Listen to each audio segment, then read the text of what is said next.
Bayangkan, ada seorang tokoh yang berani berkata, Tuhan bukan di langit tapi dalam dirimu. Seketika ia dicap sesat, ajarannya dibungkam, namanya disingkirkan dari sejarah resmi. Namun, semakin dibungkam, suaranya justru semakin menggema, bukan di keramaian, tapi di dalam hati mereka yang gelisah mencari makna. Dialah Syekh Siti Jenar, sang pembawa pesan sunyi yang mengajarkan, hidup bukan untuk mencari Tuhan, tapi untuk menyadari bahwa kita tak pernah terpisah darinya. Apa sebenarnya pesan tersembunyi di balik kata-kata mistisnya? Mengapa ia lebih memilih dibunuh daripada mencabut ucapannya? Dalam video ini, kita tidak hanya menelusuri jejaknya, kita menyelam ke kedalaman ajaran yang telah lama terkubur, namun belum mati. Siapakah Syekh Siti Jenar sebenarnya? Senin, dalam sejarah Jawa, nama Syekh Siti Jenar menggema laksana misteri yang tak pernah padam. Sebagian menganggapnya wali agung yang melampaui batas lahiriah, sebagian lain melihatnya sebagai tokoh yang kontroversial, bahkan menyimpang. Namun di balik segala label dan tafsir itu, Syekh Siti Jenar hadir membawa cahaya yang berbeda. Cahaya yang tidak semua mata mampu menatapnya. Ia tidak berbicara pada telinga, melainkan pada nurani yang paling dalam. Syekh Siti Jenar dikenal sebagai tokoh yang mengajarkan makna Manunggaling Kawula Gusti, sebuah ajaran penyatuan antara hamba dan Tuhan. Namun istilah ini bukan sekadar slogan spiritual. Ia adalah panggilan untuk melebur ego, untuk hancur dalam samudera kehadiran ilahi. Apa yang dikatakannya bukan hal baru, namun cara ia mengungkapkannya menembus batas-batas formalitas keagamaan yang kaku. Inilah yang membuat ajarannya disalahpahami oleh banyak pihak, bahkan oleh para wali sezamannya. Kita tak bisa memandang Siti Jenar hanya dari sudut sejarah luar. Ia bukan sekadar sosok yang hidup di era Wali Songo, melainkan simbol dari pencarian spiritual yang paling jujur. Ia berbicara dalam bahasa simbolik, dalam ungkapan mistis yang lahir bukan dari akal, tapi dari pengalaman ruhani. Kata-katanya menggugah, mengusik, bahkan menghancurkan tembok-tembok logika yang selama ini membatasi pemahaman tentang Tuhan. Mengapa ajaran Siti Jenar begitu mengguncang? Karena ia tidak sekadar mengajak manusia menyembah Tuhan, tapi melebur dalam Tuhan. Ia tak berhenti pada syariat, tapi mengajak masuk ke dalam inti rasa, ke kedalaman hakikat. Dan disinilah ketakutan itu muncul. Ajaran semacam ini dianggap berbahaya bagi tatanan, tapi justru disinilah letak kekuatannya, karena ia menyentuh esensi yang tak bisa dikendalikan oleh struktur luar. Syekh Siti Jenar tidak sedang memberontak, tapi sedang menunjukkan jalan sunyi menuju yang maha ada. Ia tidak mengajak untuk menolak syariat, tapi menembusnya agar sampai ke ruhnya. Ia bukan musuh para wali, tapi cermin dari sisi terdalam keimanan. Ia bukan api yang membakar, tapi cahaya yang menghanguskan kegelapan batin. Namun cahaya seperti ini hanya bisa diterima oleh jiwa yang telah siap, jiwa yang telah hancur dalam fana. Dalam pandangan Siti Jenar, Tuhan bukan sosok yang jauh di langit, tetapi hadir dalam diri setiap insan. Ia tidak mengajak untuk menuhankan diri, tapi menyadarkan bahwa yang sejati dalam diri bukanlah ego, melainkan pancaran dari yang maha hidup. Ini bukan pemahaman biasa, ini adalah ledakan kesadaran. Dan siapapun yang belum siap, bisa saja tersesat dalam simbol-simbol itu. Bab ini baru awal dari perjalanan mengenal Siti Jenar. Ia bukan sekadar tokoh dalam sejarah, tapi sebuah panggilan batin bagi mereka yang ingin menyelam lebih dalam ke samudera ma'rifat.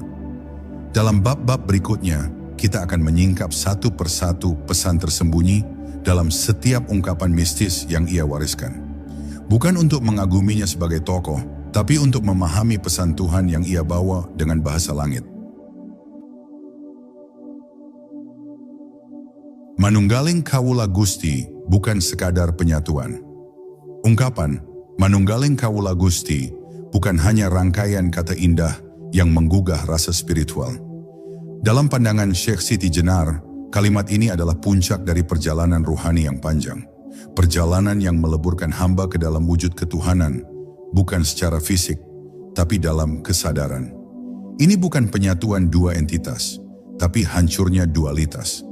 Antara hamba dan Tuhan tak lagi dipisahkan oleh batas ego. Manunggal bukan berarti manusia menjadi Tuhan. Itu kesalahpahaman paling umum dan paling berbahaya. Manunggal adalah keadaan di mana manusia telah tiada sebagai ego, sebagai keakuan. Yang tersisa hanyalah dia. Kehadiran manusia sebagai makhluk sudah lebur, seperti tetesan hujan yang jatuh ke laut.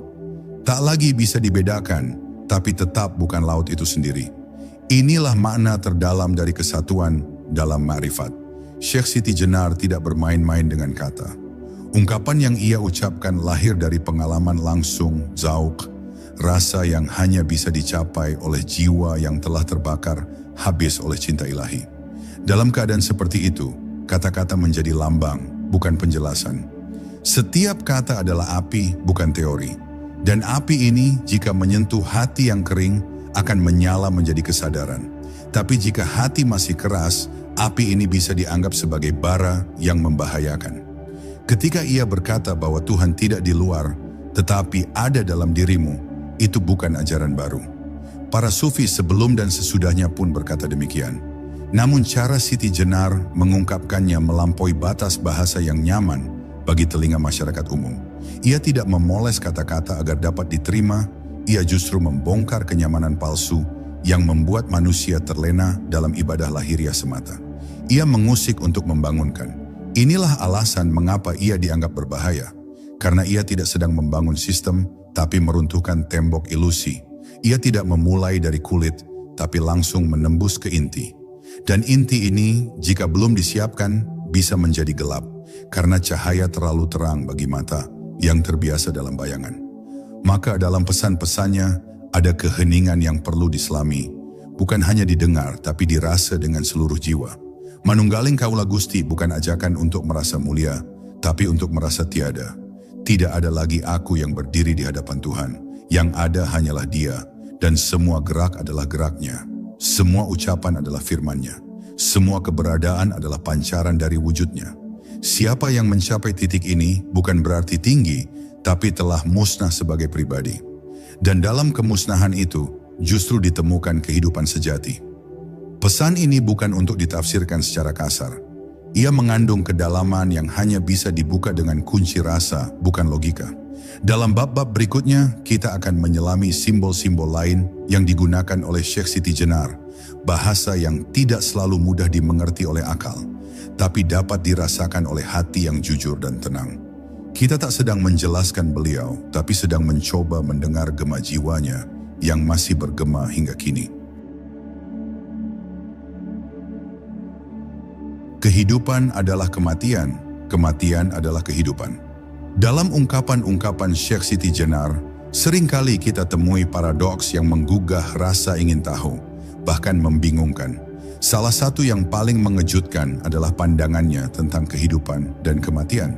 Ia berkata, kehidupan sejati justru dimulai saat engkau mati. Tapi apakah ini ajakan menuju kematian fisik? Tidak. Ini adalah undangan untuk mati dalam ego, dalam keakuan, agar bisa hidup sebagai kesadaran murni yang bersumber dari Tuhan. Bagi Syekh Siti Jenar, selama manusia masih hidup dalam ilusi dirinya, dengan segala ambisi, identitas dan keakuan, ia sebenarnya belum hidup. Ia hanya berjalan dalam bayang-bayang eksistensi. Maka kematian yang dimaksud bukanlah berakhirnya napas, tetapi berakhirnya klaim bahwa aku adalah ini dan itu. Ketika klaim itu mati, maka muncullah kehidupan baru. Kehidupan sebagai cermin dari Sang Maha Hidup. Ajaran ini tampak mengerikan bagi yang masih terikat pada dunia. Karena dunia dibangun di atas nama, identitas, posisi, dan pengakuan. Tapi bagi yang telah mencicipi kebeningan batin, pesan ini adalah angin yang menyejukkan. Kematian bukan sesuatu yang ditakuti, melainkan gerbang menuju kebebasan sejati. Kebebasan dari diri palsu, dari jerat dunia, dari belenggu tubuh dan pikiran yang membatasi. Siti Jenar tidak sedang mengajarkan nihilisme. Ia justru menunjukkan kehidupan dalam makna yang lebih hakiki. Ketika seseorang mati dari semua ilusi tentang dirinya, ia akan mengenal hakikat wujudnya. Bahwa ia bukan tubuh yang terlihat, bukan pula pikiran yang berubah-ubah, tetapi cahaya yang bersumber dari Sang Wujud Mutlak.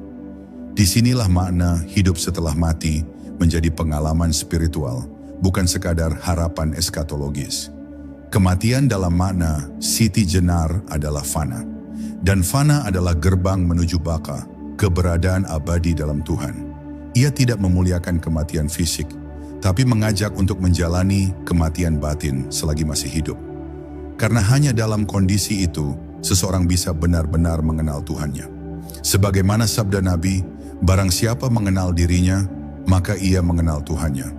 Siti Jenar mengajak untuk mengenal diri bukan sebagai individu, tapi sebagai ketidakberadaan yang memantulkan keberadaannya. Itulah sebabnya dalam laku spiritualnya, ia sering menolak simbol-simbol luar jika tidak disertai kesadaran batin. Ia tidak menolak ibadah, tapi menolak ibadah yang dilakukan hanya sebagai rutinitas kosong. Ia tidak menolak syariat, tapi mengajak menembusnya agar sampai pada ruh yang menghidupkan syariat itu sendiri. Dan di tengah perjalanannya, ia selalu membawa pesan, matilah sebelum mati, agar kau hidup sebelum hidupmu berakhir. Bab ini mengajarkan kita bahwa kematian bukanlah akhir, melainkan awal. Bukan kehancuran, tapi pembebasan. Dalam pemahaman Syekh Siti Jenar, selama seseorang masih menganggap dirinya hidup sebagai aku, ia belum hidup. Tapi ketika ia menyadari bahwa aku hanyalah bayangan dan yang sejati adalah dia, maka disitulah kehidupan hakiki dimulai. Pada bab selanjutnya, kita akan masuk lebih dalam pada konsep diri palsu yang sering menutupi cahaya ilahi dalam diri. Diri palsu, tirai antara manusia dan Tuhannya. Syekh Siti Jenar tidak pernah berbicara tentang Tuhan sebagai konsep yang jauh dan abstrak. Baginya, Tuhan terlalu dekat untuk hanya dikenali lewat pikiran. Tapi justru karena kedekatan itulah, manusia gagal melihatnya. Ada tirai yang membentang antara manusia dan Tuhannya. Tirai itu bernama diri palsu. Diri yang mengaku sebagai aku, padahal aku itu tak pernah memiliki apapun, termasuk dirinya sendiri. Diri palsu adalah konstruksi dari pengalaman, kebiasaan, nama, status, pengetahuan, dan persepsi yang terus manusia kumpulkan dan percaya sebagai jati dirinya. Ia adalah topeng yang disangka wajah. Ia adalah cermin berdebu yang dikira wujud. Maka selama manusia masih mengidentifikasi dirinya dengan hal-hal luar, ia sesungguhnya masih belum mengenal siapa dirinya yang sejati. Ia masih berjalan dalam kabut. Syekh Siti Jenar mengajarkan untuk meruntuhkan bangunan palsu ini. Bukan dengan kekerasan, tapi dengan keheningan yang dalam. Ia mengajak untuk diam, menepi dari hiruk pikuk pikiran, dan menyaksikan siapa aku ini sebenarnya. Siapa yang berpikir, siapa yang merasa, siapa yang marah dan siapa yang tenang. Dalam pengamatan batin yang jujur ini, lapisan-lapisan palsu mulai terkelupas dan yang tersisa adalah inti keberadaan, kesadaran yang murni. Kesadaran inilah yang ia maksud sebagai sumber wujud yang tak bisa diuraikan oleh kata, tapi bisa dialami oleh hati yang bersih. Dan untuk mencapainya, seseorang harus siap untuk kehilangan segalanya. Bukan dalam bentuk fisik, tapi dalam batin. Ia harus siap kehilangan identitas, melepas nama, meninggalkan segala keakuan, dan menyadari bahwa semua yang dilekatkan pada diri hanyalah bayangan. Yang sejati bukan aku, tapi dia yang menggerakkan segalanya.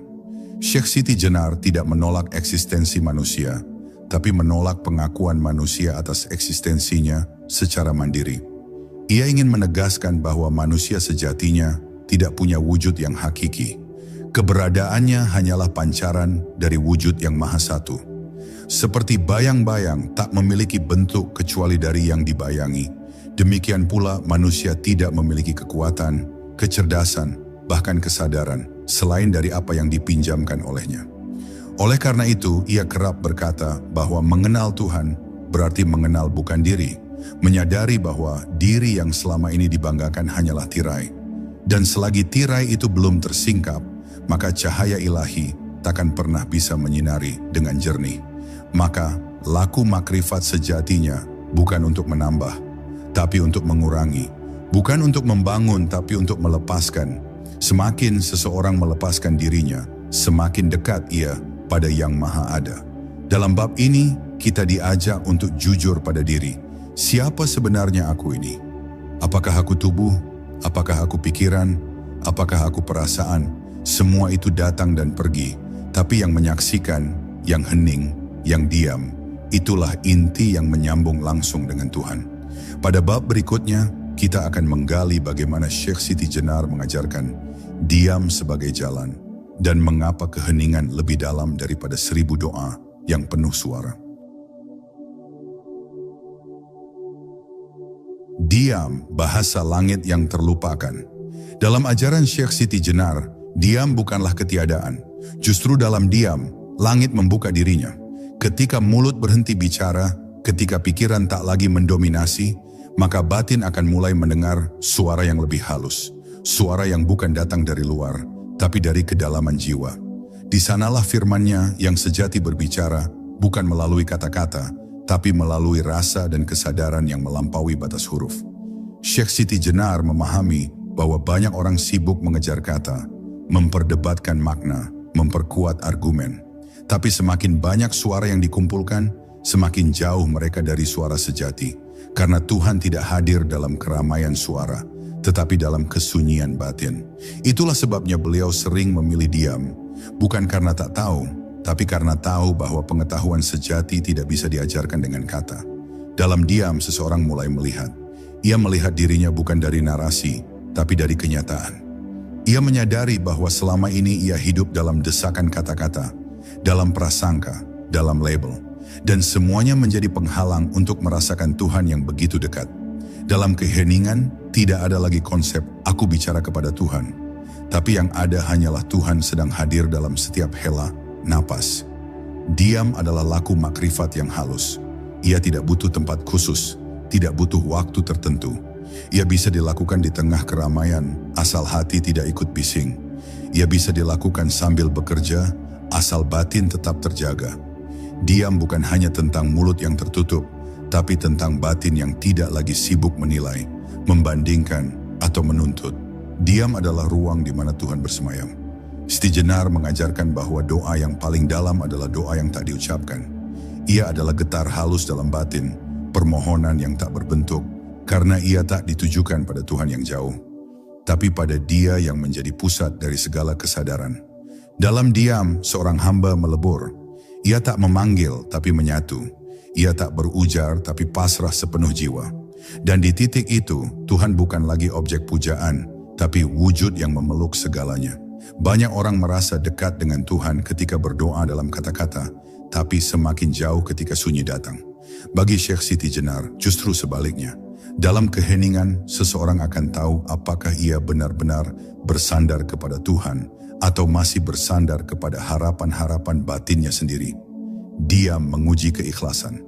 Diam menyaring dari mana ucapan itu berasal, dari nafsu atau dari kehendaknya. Dalam bab ini kita diingatkan bahwa diam bukan kekosongan, tapi kelapangan. Ia adalah ruang tempat Tuhan hadir tanpa sekat. Ia adalah jalan sunyi yang jarang dilalui, karena tidak menjanjikan kebanggaan. Tapi justru di sanalah letak kemuliaannya. Pada bab selanjutnya, kita akan menyingkap ajaran Syekh Siti Jenar tentang kebebasan sejati. Bebas dari dunia, bebas dari diri, dan bebas untuk tunduk sepenuhnya pada Yang Maha Mutlak.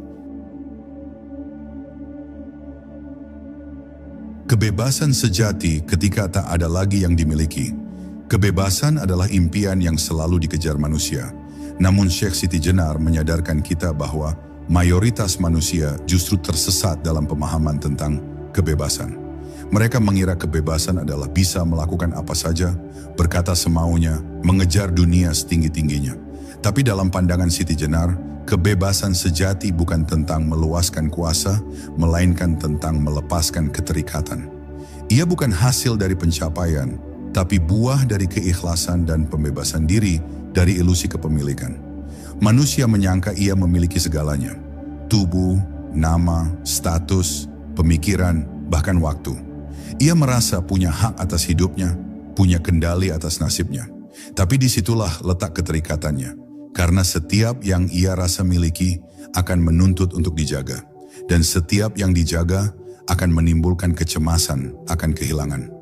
Maka Syekh Siti Jenar mengajarkan, lepaskan. Bukan karena dunia buruk, tapi karena dunia tidak pernah benar-benar menjadi milikmu. Bagi Siti Jenar, manusia hanyalah penumpang dalam kapal Tuhan. Ia tak pernah memiliki kapal itu, bahkan tidak juga menentukan kemana ia akan berlayar. maka ia harus ikhlas mengarungi gelombang dan pasrah pada arah angin. Disinilah letak kebebasan sejati. Ketika seseorang tidak lagi menggenggam apapun, bahkan dirinya sendiri. Ia hidup di tengah dunia tanpa tenggelam dalam dunia. Ia hadir tanpa melekat. Ia mencintai tanpa memiliki. Kebebasan yang diajarkan oleh Siti Jenar adalah kebebasan batin yang lahir dari kesadaran bahwa tidak ada satupun yang abadi selain Tuhan. Ia mengajak manusia untuk tidak menyandarkan harga dirinya pada apa yang sewaktu-waktu bisa dicabut. Kekayaan, pengaruh, kedudukan, atau pengetahuan. Ia membongkar pondasi batin yang selama ini dibangun di atas keakuan dan menggantinya dengan keheningan total yang hanya bisa diisi oleh kehadiran ilahi. Ketika seseorang telah bebas dari segala sandaran semu, barulah ia bisa berserah dengan sempurna. Ia tidak lagi berjuang untuk menjadi sesuatu di mata manusia. Ia tidak lagi sibuk menjaga nama. Ia hanya menjadi alat dari kehendak yang lebih tinggi. Dan dalam keadaan itu, jiwanya menjadi ringan. Ia bisa tertawa dalam musibah, karena ia tahu bahwa semua telah digariskan. Ia bisa menangis dalam syukur, karena ia melihat kasih Tuhan dalam hal-hal yang tidak terlihat oleh mata biasa. Syekh Siti Jenar bukan sedang mengajak manusia hidup miskin, tapi hidup ringan. Ringan bukan berarti tidak punya apa-apa, tapi tidak diperbudak oleh apa yang dimiliki. Harta bukan masalah, tapi keterikatanlah yang menggelapkan jiwa. Bahkan ibadah sekalipun, bila dilakukan karena keakuan, karena ingin dianggap suci, karena mengejar surga, atau karena takut neraka, semua itu masih menjadi bentuk keterikatan yang halus. Maka kebebasan sejati adalah ketika seseorang beribadah karena cinta, bukan karena imbalan. Dalam bab ini, kita diajak menimbang ulang. Apa yang sebenarnya kita genggam dalam hidup ini? Apakah kita telah benar-benar bebas, atau justru kita terikat pada hal-hal yang tak pernah menjadi milik kita? Syekh Siti Jenar mengajak untuk melepaskan, bukan agar kita kehilangan, tapi agar kita menemukan. Karena hanya dengan kehilangan diri, kita bisa menemukan Tuhan. Dan hanya dengan menjadi hamba yang merdeka dari dunia, kita bisa menjadi jiwa yang utuh dalam genggamannya. Pada bab selanjutnya, kita akan menyingkap rahasia rasa sebagai pintu masuk menuju makrifat yang tak bisa dilalui oleh logika. Rasa jalan sunyi menuju makrifat. Dalam tradisi makrifat yang diajarkan oleh Syekh Siti Jenar, ada satu kata yang tak pernah lepas dari inti pencarian, rasa. Rasa bukan sekadar emosi atau perasaan lahiriah. Ia adalah getaran batin yang halus, yang menjadi jembatan antara diri manusia dan Tuhannya. Rasa bukan datang dari akal, bukan pula dari panca indera. Ia tumbuh dari keheningan jiwa, dari hati yang bening dan bersih. Maka siapapun yang ingin mengenal Tuhannya, harus terlebih dahulu belajar mendengar rasa. Rasa adalah bahasa jiwa. Di saat mulut tak lagi sanggup berbicara, di saat akal buntu dalam menjelaskan, rasa tetap hadir dengan kejelasan yang lembut namun menghujam. Syekh Siti Jenar menegaskan bahwa makrifat tidak akan pernah bisa dicapai lewat pengumpulan dalil semata. Sebab dalil hanya memberi arah, tapi rasalah yang mengantarkan pada pertemuan. Dan rasa itu hanya bisa muncul ketika hati tidak lagi diganggu oleh kebisingan dunia maupun kesombongan diri. Banyak orang sibuk mencari Tuhan dalam buku, dalam debat, dalam keramaian ibadah. Tapi rasa tidak tumbuh dalam keramaian, ia tumbuh dalam sunyi. Dalam kesendirian yang tidak membuat gundah, tapi justru mempertemukan jiwa dengan asalnya. Rasa tidak bisa dibuat-buat. Ia datang ketika seseorang benar-benar jujur dalam pencarian dan bersedia melepaskan semua bentuk pencarian yang lahir dari ego. Maka Syekh Siti Jenar memulai jalan ini bukan dari tahu, tapi dari rasa yang menyala dalam diam. Rasa adalah cahaya yang tak menyilaukan, tapi menuntun. Ia bukan letupan emosi sesaat, tapi ketenangan yang dalam. Ketika rasa itu hadir, seseorang bisa menangis tanpa sebab yang jelas. Ia bisa merasa amat dekat dengan sesuatu yang tak tampak. Ia bisa merasa penuh meski tanpa apapun di tangan. Inilah rasa yang tidak dapat dijelaskan, karena penjelasan justru membatasinya. Ia hanya bisa diselami, dihayati, dan dijadikan dasar dalam berhubungan dengan Tuhan. Syekh Siti Jenar menekankan bahwa rasa sejati hanya bisa tumbuh jika seseorang menempuh jalan batin dengan rendah hati. Bukan dengan rasa paling benar, bukan dengan rasa telah sampai. Justru rasa sejati muncul dari kehancuran batin, dari kesadaran bahwa diri ini kosong, lemah, tak punya daya. Di titik itulah Tuhan tidak lagi menjadi objek luar, tapi menjadi satu dengan napas, detak jantung, dan kesadaran yang menyelubungi segalanya. Disitulah makrifat tidak lagi menjadi tujuan, melainkan keadaan. Rasa juga yang menjadi tolok ukur dalam perjalanan rohani. Jika jalan yang ditempuh membuat seseorang semakin merasa paling tahu, semakin merasa tinggi, maka rasa itu masih palsu. Tapi bila rasa itu menumbuhkan kelembutan, keikhlasan, dan kesunyian dalam batin, maka itu pertanda seseorang sedang menapak jalan makrifat yang sejati. Rasa membuat seseorang berani diam sekalipun tahu. Rasa membuat seseorang merunduk sekalipun melihat. Dalam bab ini kita diajak untuk menoleh ke dalam. Bukan untuk menilai, tapi untuk merasakan. Apakah ada ruang sunyi di hati kita yang belum disentuh? Apakah selama ini kita benar-benar mencari Tuhan atau hanya mengejar bentuk? Syekh Siti Jenar mengajarkan bahwa rasa adalah kunci dari pintu makrifat. Tanpa rasa, pengetahuan hanya akan menjadi beban. Tapi dengan rasa, bahkan diam pun bisa menjadi perjumpaan. Pada bab selanjutnya, kita akan menyelami makna mati sebelum mati, ajaran puncak dari laku batin seorang pencari sejati.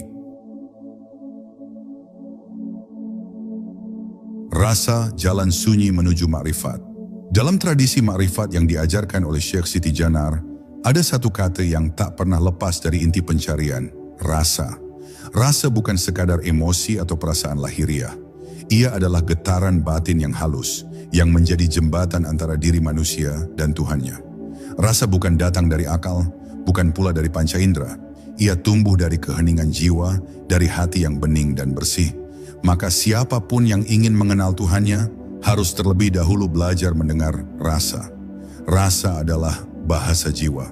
Di saat mulut tak lagi sanggup berbicara, di saat akal buntu dalam menjelaskan, rasa tetap hadir dengan kejelasan yang lembut namun menghujam.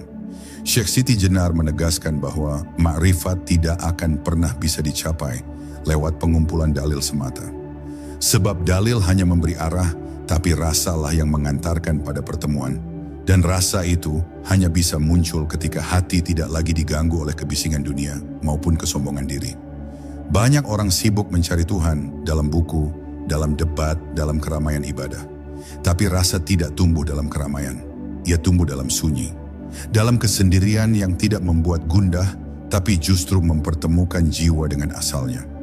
Rasa tidak bisa dibuat-buat. Ia datang ketika seseorang benar-benar jujur dalam pencarian dan bersedia melepaskan semua bentuk pencarian yang lahir dari ego.